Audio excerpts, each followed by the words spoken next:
مگه میشه یادم واسط بشه بوت؟ مگه میشه انقدر عاشق تو شد؟ فرشته نجات کابوس شبم، درمون دردم این مسکنی برام. تشنم تشنه یه بوسه لبات، کل دنیا شده واسم یه سراب. بی تو اصلا نمیرسه به موا، کجایی که تو رو میخوامت الان. آره هنوزم سرپام فعلا، دلم میخواد بر بکشم الان برم. چرا این نفس دیگه نمیکنه ولم؟ اگه رفتی این قلبم بردار ببر. اگه یه روزی اومد بارون، اگه شکستن بغضامون، اگه خدام نکرد نگامون، بدون من میمونم جای دوتامون. آره میخوامت، زور چشات رو به روم قلبم نمیکوبه. این رو همه که میخونه یه پسری که شده دیوونه، همونی که میدونست بر نمیگری هیچ وقت باش، ولی کل مسیر رو اومد باد با خیال تخت. پس بزن به افتخارم دست.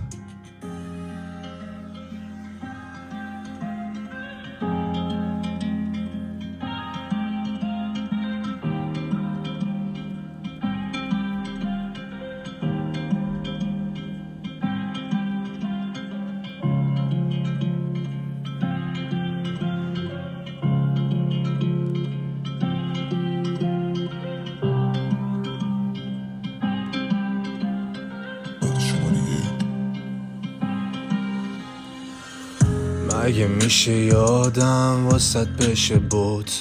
مگه میشه انقدر عاشق تو شد؟ فرشته ی نجات کابوس شبم، درمون دردم این مسکنی برام. تشنم تشنه یه بوسه لبات، کل دنیا شده واسم یه سراب.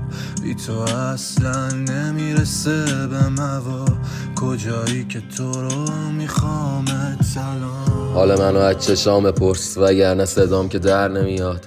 صبح و شبم میگذره با قرص، هنوزم عاشقتم خیلی زیاد. رفتی و نیستی الان هیچ جا، انتظاراتم بودن ازت ایجاد، جات خالیه هنوزم اینجا. کی تو رو مثل من انقدر میخواست؟ خاطراتمونو یادت رفت، پود شد رفت مثل خاکستر. دمت گرم، دلتم بود از جنس سنگ، قفل عکساتم حتی نصف شب. با اینکه افتادی از چشم من، ولی هنوزم منتظر زنگتم. هنوزم عاشقتم عاشقتم عاشقتم.